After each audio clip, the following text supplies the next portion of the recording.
Oh, good evening. I should say good morning, sight friend. This Middleman coming at you again from Walk Studio, back in Studio B. Give God all the praise and honor as you give him all the glory. And we thank him for all the sight friends. Thank you for your, like I said, for all your support. And, thank God for your life. Thank you for your health and strength. Thank God for all things. And we just come in here on this here morning. I've been sitting around and I've been listening to a little music per se, not much. I listen to some. I got music from my sister. I was listening to and I thought about one of the songs that I heard on that night. It was very something that was dear and on my heart. Thinking about the grace of God. That song that God's grace that was came out here a few years ago. The Luther Bond and God's Grace. Very good song. Very good song. And believe it or not, we are all here by God's grace. I mean, regardless of how well we may think we are and how grand we might think we might be, all of us are here because God's grace. Now, I did not advertise this here video. I did not make I go live spontaneous. Sometimes I will do it, most of the time I just go live because it's more easier for me to do a live video feed straight to YouTube or Facebook. Most of the time I go straight to YouTube though, for the live feed because I don't have to do no rendering. In other words, once I'm done, I'm done. But nevertheless, those of you that if you miss it live, you can always go back and listen to it in the archive. It'll always be on YouTube. And I wanted to say something. As I was listening to the song service my sister sent me here on this tonight, first of all, I was surprised to even get it.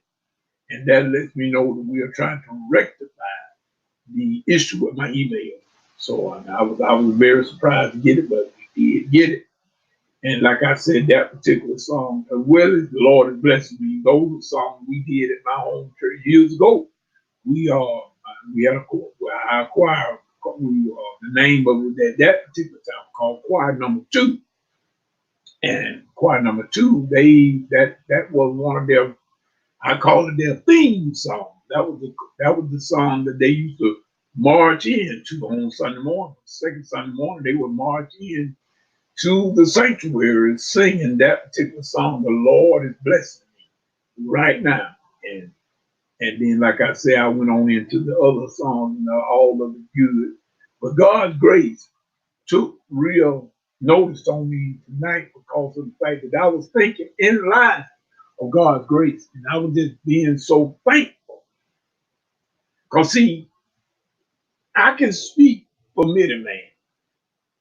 I can't speak for nobody else, but I can speak for Middleman. I know that it was God's grace that brought me. No, nothing but His grace.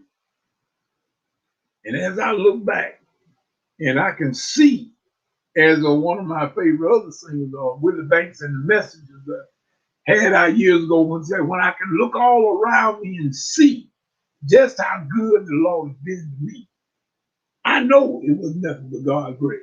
I didn't deserve not one iota of favor from God, not one thing that I deserved. And like I said, I can speak for me, but also I'm going to speak it for you as well. You didn't deserve nothing God done for you either. I know some of us think that we are grand. Oh, yeah. We think that we are grand and we think that, let us tell you we ain't never done nothing. Well, my brothers and my sisters, let me tell you something right here and right now. If you have never done anything, God can't use you. Yeah, Ain't that a surprise? Ain't that a surprise? You know, when you telling me, see, first of all, you're not telling me anything anyway when you get to saying that because, see, I know better.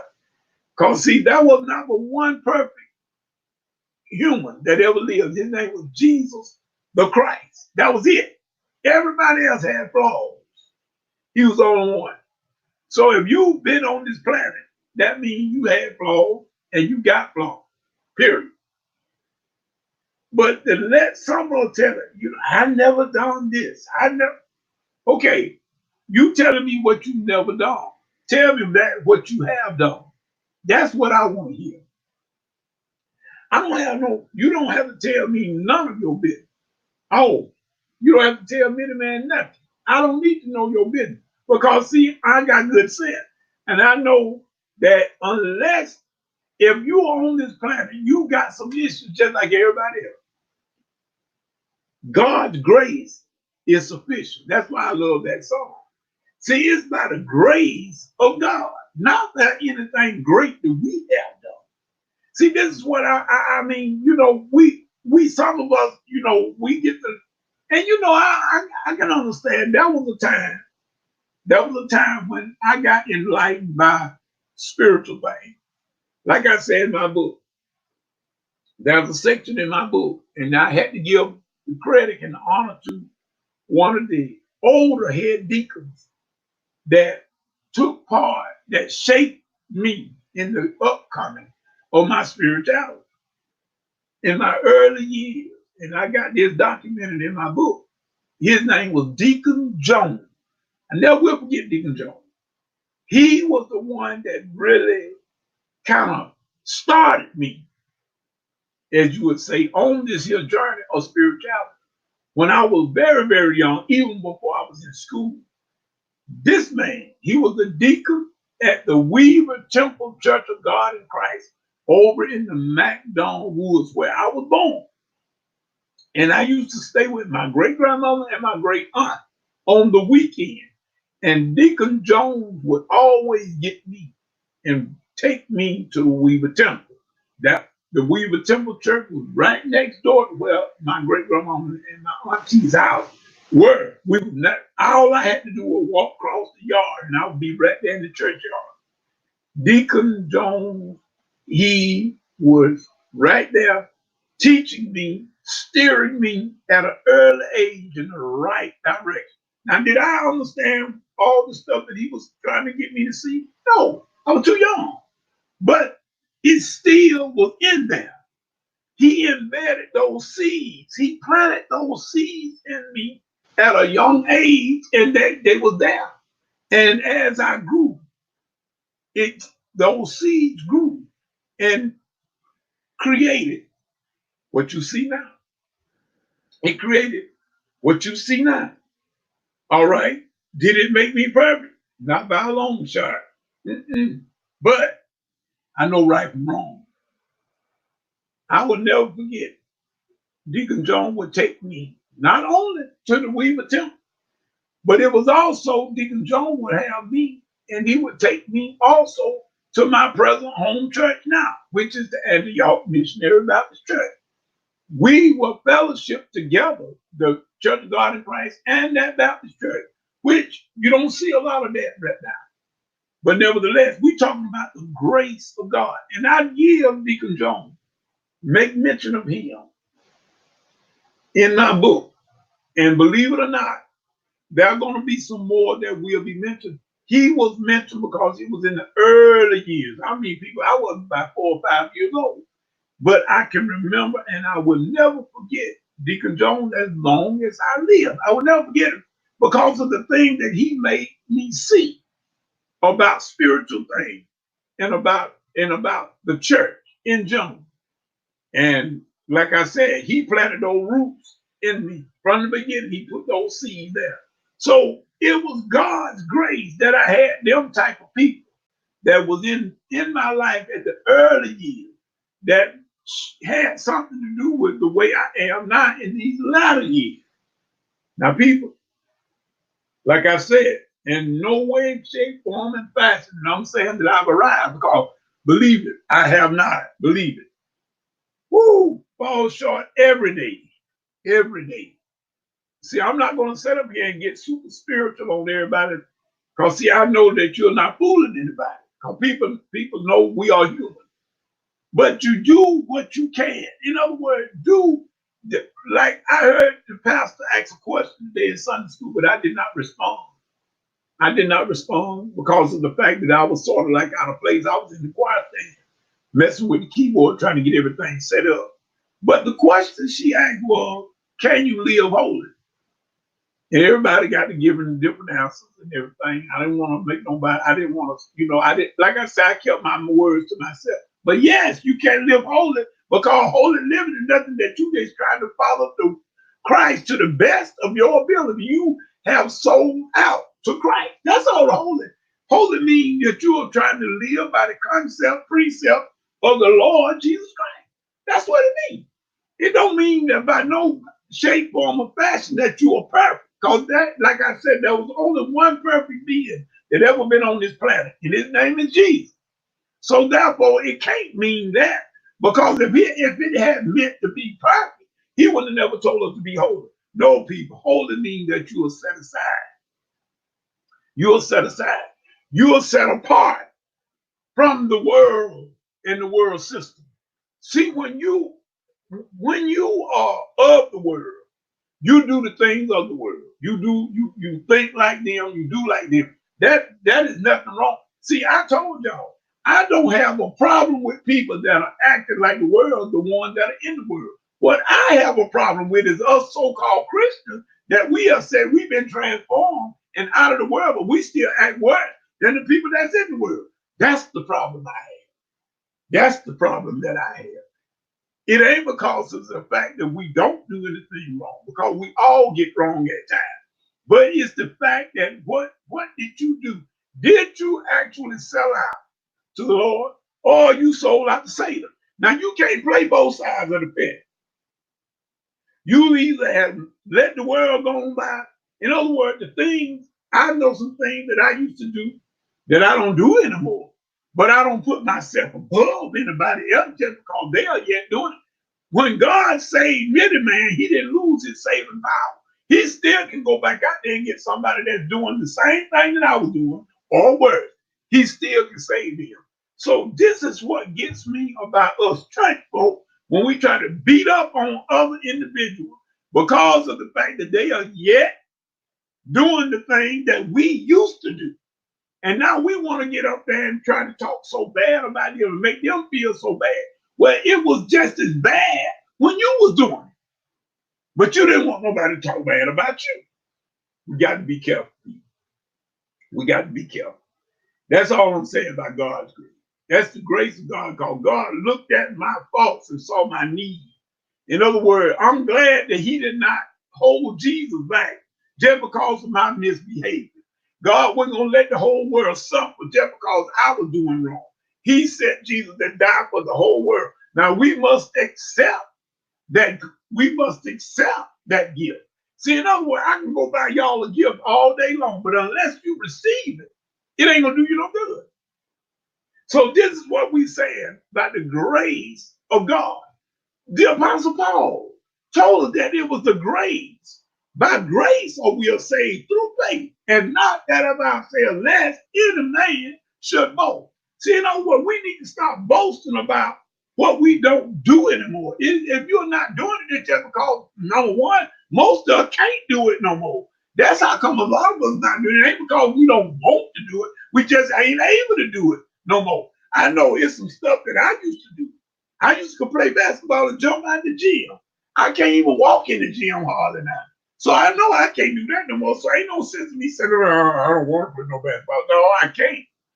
They're going to tell the truth. So in other words, we a lot of times we are the thing that we are downing other individuals for is because of the fact that we are still in a place where we cannot do that what they are doing anymore. And a lot of times it's envy.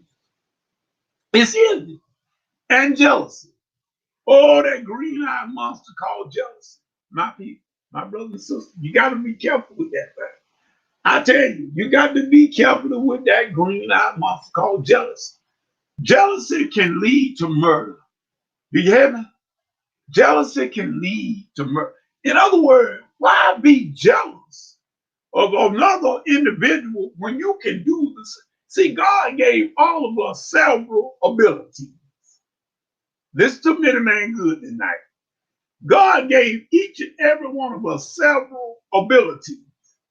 Now, mind you, we all got something that we can do better than anybody else. In other words, God gave every creature, everybody that's ever been on this planet, God gave them a special instruction and a gift and a talent in them that they can do certain things regardless to, excuse me, regardless to the time of day or night. They can do it with ease because that is their gift. That is their talent. Now, why would I sit here? Why would I sit here and be jealous? I'm going to bring my buddies into this here. I don't normally try to point nobody out, but I'm going to say it. I'm going to say it because these are two of my buddies here.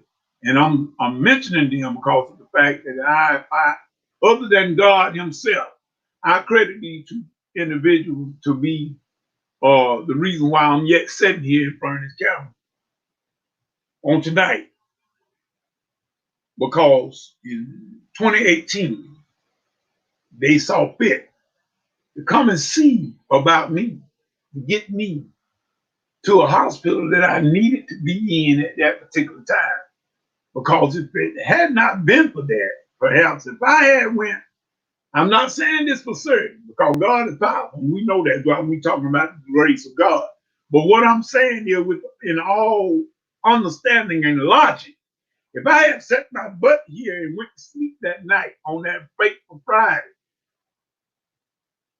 I probably wouldn't have woke up. Not on this side. I'd have been gone on the other side.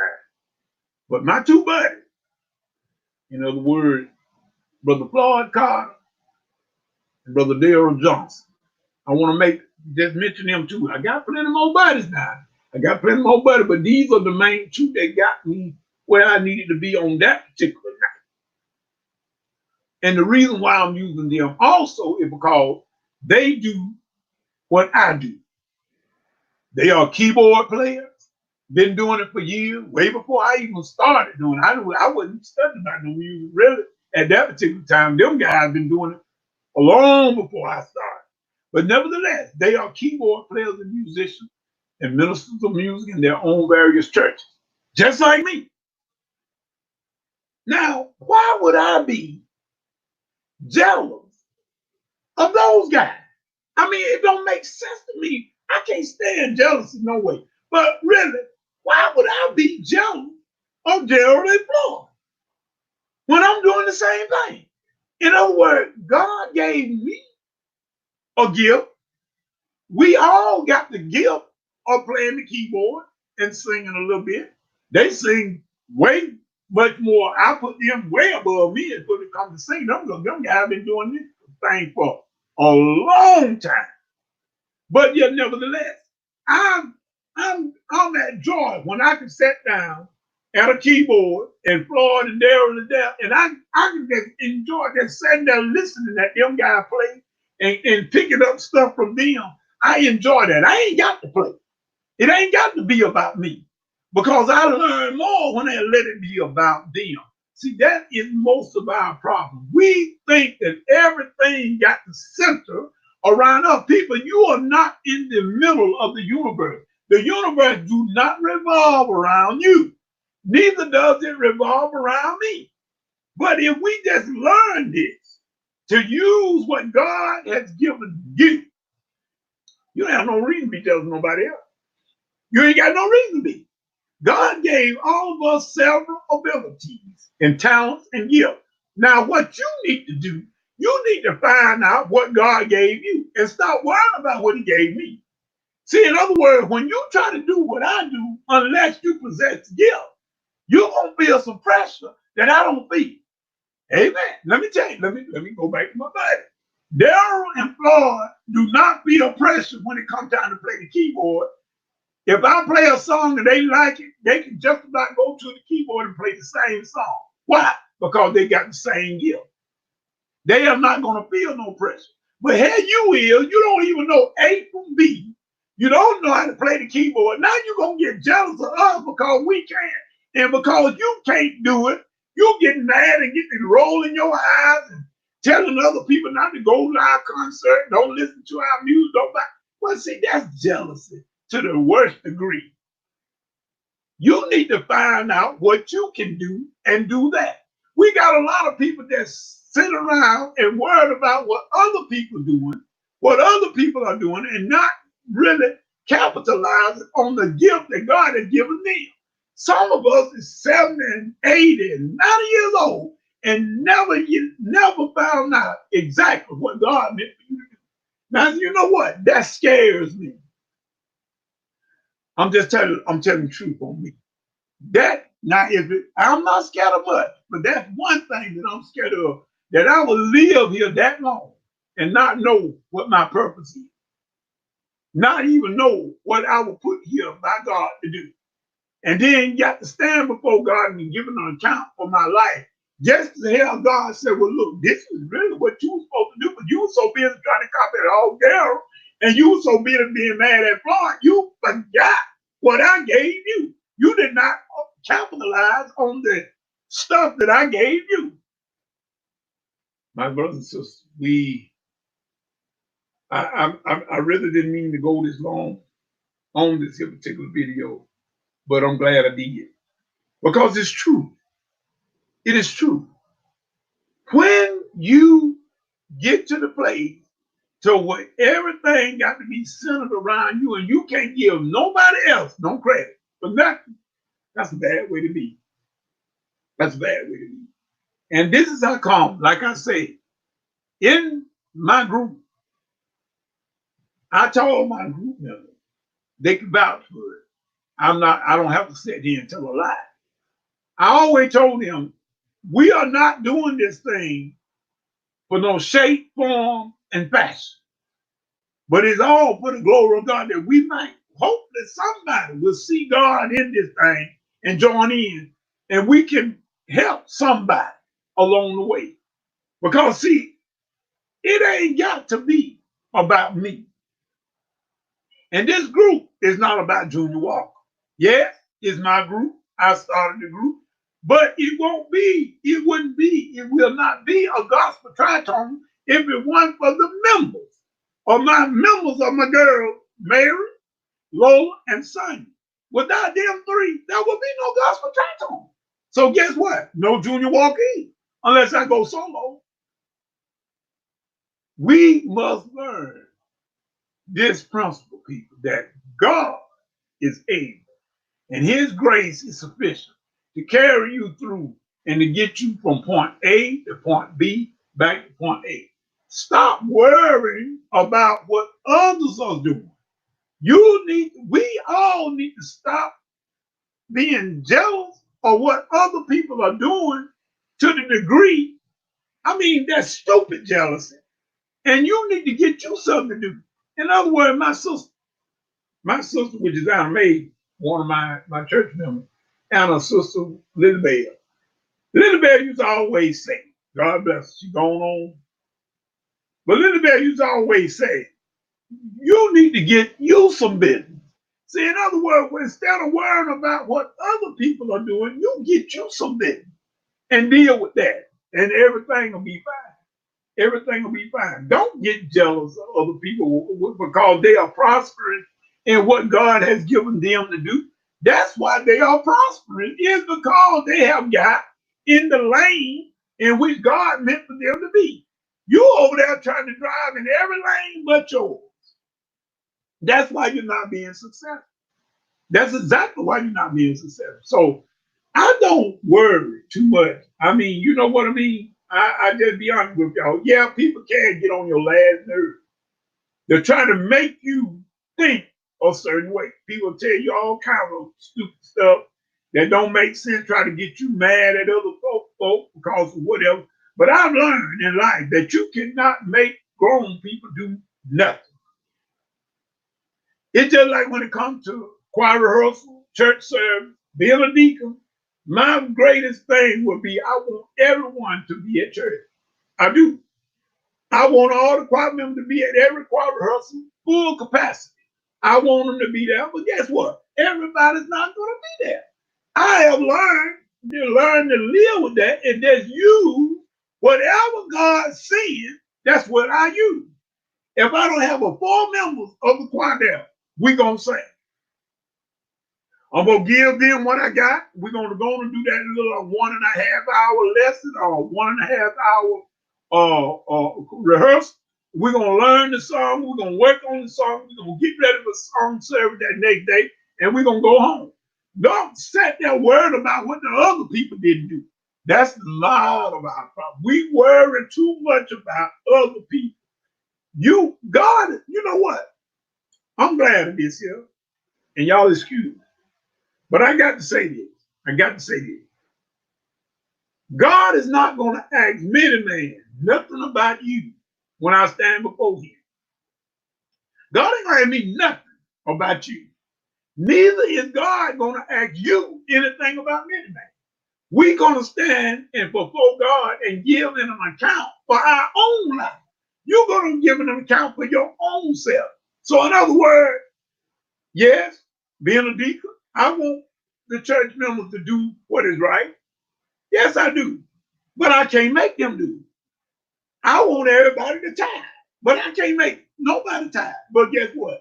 I can control my little bit of change. I can tithe. See, that's the only thing God looks for. Don't you be worried about what somebody else doing. You just make sure you're doing what you're supposed to do. If you know you're supposed to tithe, well, don't you keep your money just because somebody else doing that. If everybody else go to hell, I don't want to go with them. Now, that one place I ain't gonna want to go with nobody to hell. So therefore, I do what I'm supposed to do. I don't worry about. See, in other words, well, ain't nobody else gonna be a choir rehearsal, so I'm gonna stay at home. Well, look, I'm the keyboard player. Dummy. If I stay at home, how they gonna get anything? I got to go in order to do my job. It ain't because if it ain't for three, we go for those three if we want to. I always say it like this. I talk to the choir president and we say this all the time. If we decide that we were going, if it ain't gonna make sense for us to go, well, let everybody get together and get on the telephone and call each other. So, okay, we won't have no rehearsal this time. It ain't gonna be with just me and you or whatever like that. Then we just cancel it and we go on into the next rehearsal. Ain't nothing wrong with that. But what I'm saying is when we just sit around and be green-eyed jealous of people just because people are prospering and you are not, there's no way to be. But if you want to get in your lane and stop all that stupid jealousy and find out what God wants you to do and do it, you can be just as successful. You won't have time to sit around and be jealous of nobody else. I see a lot of people doing different things on Facebook, YouTube. Some of them got some good channels. Some of them put up good content. There's some content that I don't totally agree with, but like I said, that ain't on my computer. I didn't make sure I use my computer for what I want to use it for, and to keep mine clean. I can't tell other people how to use their computer. But what I'm saying is, I'm not going to sit back here and get green-eyed jealous at them just because of the fact that my buddy Richard Butler does good piano tutorials. I'm glad that he does those tutorials because that might be a song that I'm looking for. Amen. And I might go to him and he already done put the tutorial up. And it makes my job a little bit easier now because I ain't got to try to look for a tutorial. There it is already out there. No. We learn from each other, people. And if you'll stop being jealous of other people, you can learn. You cannot learn. Let me tell y'all something. You can't learn nothing from any man if you're jealous of it. I'm just telling you that. You can see that was Judas' problem. Judas' problem was he was jealous of Jesus. Y'all didn't know that, did you? Huh? Read the scripture. Read the scripture. Judas was jealous of Jesus. Yeah. He was, in so many words, he was jealous of Jesus. And then in a lot of words, he wanted Jesus to do what he wanted him to do. But see, Jesus wasn't going to be manipulated like that. And guess what? Neither is many man. I'm not going to ever do what you want me to do. I would take your good advice. I would take good advice, but it's going to still be my decision whether I want to do anything or not because God gave me free will. I don't have to follow what you want. I got to follow my own mind and direction. That's why God gave me a head. If he wanted me to do everything you said, he would have gave you the head and I'd have been another part of the body. But he gave me a head, meaning that he wanted me to do my thinking for myself. I hope people, you know, I hope that we get this by God's grace and everything. And remember that you cannot make people like you. This last little point I'm going to touch on. You cannot make people like you. Regardless of what, I don't care what you do. Joel Osteen said something months ago. I heard him. I think it was Joel Osteen. Matter of fact, I'm quite sure it was Joel Osteen. He said you can be for certain that 20% of the people that you meet is not going to like you. Said you can be for certain of that. Well, let me give y'all a little piece of advice. You can take it for what it's worth. Many man is not so much concerned about you liking me. I'm more concerned about people with respect than their like. Because see, people can like you today and kill you tomorrow. But see, when people respect you, when you walk upright and doing the right thing and you carry yourself to be a man or a woman of your word, and you do not display all this jealousy and envy and strife with your brother man and sister man or whatever you want to call it, people will learn to respect that. And like I said, that's more what I'm looking for in my home church as a deacon. I'm not so much, I know that there's a lot of people that probably ain't gonna like me, the man, but you're gonna respect me because I'm gonna do what is right at all costs. I'm gonna try to do what's right. Now, if you got a problem with that, well, my brothers and sisters, you ain't got a problem. You just got a problem, but I'm not going to try to go. I'm going to do you just like Jesus did those disciples that left him. If y'all read, I gave y'all this here many times. John 6, chapter 66 verse. John 6:66. It tells you that many of Jesus' disciples left him after the teaching got hard. They left Jesus and never followed him anymore. But I don't see nowhere in scripture where Jesus ran behind them either. Jesus let them win. He even looked at the 12 and said, y'all want to go too? So don't try to compromise yourself, your morals and your principles to satisfy somebody else. I'm not going to change my morals and my principles, stuff that I done grew up with all my life, and just because somebody don't understand. I'm not going to do that. I'm not going to do that. And I advise y'all to do the same thing. I don't bother people. I don't try to make no one think like me because God didn't make but one bitty man. And he didn't make but one you. But you can, some of us got a problem with everybody. Now, I understand and I realize all of us got faults. All of us got shortcomings. I realize that. But y'all, it is something wrong when you don't like nobody. I mean, everybody you come in contact with, they got a problem. I don't like them. They this, they that. Oh, blah, blah. Well, you know what? Think about what you were saying. Just as you are saying that about them, somebody saying the same thing about you. Somewhere, somebody saying the same thing. Because remember, I told you, we all got shortcomings. But there ought to be somebody, God from Zion, as my former pastor, Reverend W.C. Sibley used to say, God from Zion. It ought to be somebody you like somewhere. I mean, I ain't never seen people that don't like nobody. Oh, stay away from them people. Stay away from them people. That's your best bet. Stay away from that poison talk. Stay away from them poison mind people because they're going to poison you and make you bitter at everything and everybody. And you are not going to have a satisfactory life because you're dealing with people that are negative. They want you to be negative. And it's just like a mad dog. A mad dog will cause every other dog he come in contact with to go mad. You got to stop because they mad. They want you mad at everybody. I tell you right now, I ain't mad at so they did nothing to me. Now you might be mad at them, but that's you. And you might have a good reason to be mad at them. But don't make that my problem. They ain't done nothing to me. And until they do something to me to give me a reason to be like that, then I'm like, they all right with me. I can't help because you don't like them. You just don't like them and you be by yourself. You're not gonna bring me into that ball play. You ain't gonna bring me in that ball arena. I've never been like that, and I'm not gonna get like that in my older age. I'm not gonna get like that because see, I know just Jesus said, just as you would that people do unto you, you must do the same thing. So guess what? When you sitting around talking negative about people all day long and talking about this and that, somebody doing the same thing about you. So whatever you want, you got to give it. If you want respect, you got to give respect. If you want money, you got to give money.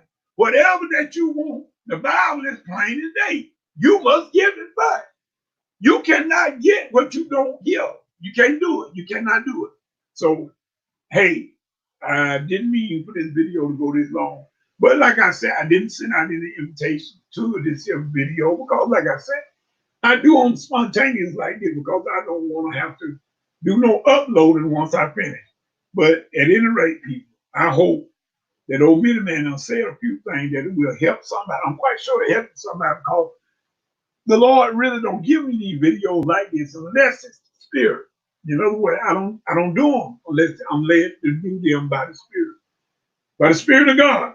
And like I say, with all the shortcomings that I have, I must try to follow the Spirit the best I can to do and to obey. Obedience is better than sacrifice. So with that being said, until the next video, next Bible study, whichever comes first, which is on Tuesday night, and it will be live streamed if the Lord say so on YouTube. I will see y'all on Tuesday night at 11 p.m. Eastern Standard Time. And I'm going to say this here again as I get ready to go and close out the video, this live stream.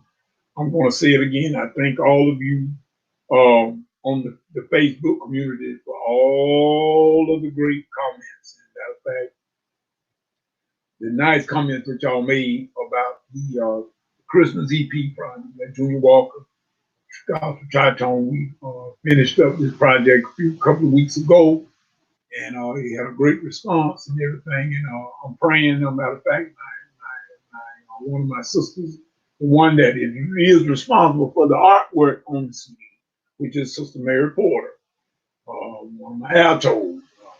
She is responsible for the artwork, and so we want to make certain that we give her all of the shout out about that. It was her doing that made the CD project look good. She did the photo work and everything, all of the format and everything. She took pictures of us in the group. And so we want to make certain, I do, as the owner of the group, I wanted to make certain that we give her a proper shout out and let her also know if she see this here particular video, we want to say we take our hat off to you, Mary, for doing a great job. And I hope that you have had a chance to go to Facebook to see the amount of response that we have gotten so far about the CD project. So this is an indication that we are on the right track. And matter of fact, after the holidays are over, I gave y'all the whole holidays off ever since we finished the CD project. We won't go back up until 2020, if the Lord say so, and I believe He's going to say so. And we'll go back and start the process all over again to make it even better. Lord say so. So I'm praying and hoping that y'all will have success on as you get the rest of the group their CDs and everything by Thanksgiving, hopefully. And that it will be a success. And I hope that y'all can get rid and sell all of your CDs. Each one of y'all. I hope y'all sell every one of them and do what you need to do. Have a great Christmas and holiday, turkey day, all of the above. And to remember, y'all got to remember what I said. It's never going to be, everybody's not going to always be with you, but there will always be a certain amount of people that are going to be for you. Just like you're going to have negative people, there are going to be some positive ones as well. Focus on the positive and don't worry about the negative, because that negative is always going to be there, so you can count on that. But just do your best, put your best foot forward. Even in the midst of naysayers, you just keep on doing what you do. Because I found out that once you are doing exactly what you're supposed to do, you're going to have naysayers. Oh yeah, you're going to have people. If it wasn't no good, you wouldn't even worry about that if it was junk. then you can see. But see, when you don't get the response, take that as an indication that you're doing good. Because most people don't want to give it to nobody else, but let it be certain people. In other words, like my pastor, my former pastor, Reverend David Jones, you say, them big eyes and little you. You can don't worry about that. Everything gonna be fine. Everything gonna be great, and we're gonna continue to go reach for a higher height. This is Miniman. Send to the next video, next Bible study, whichever comes first. Peace and good evening.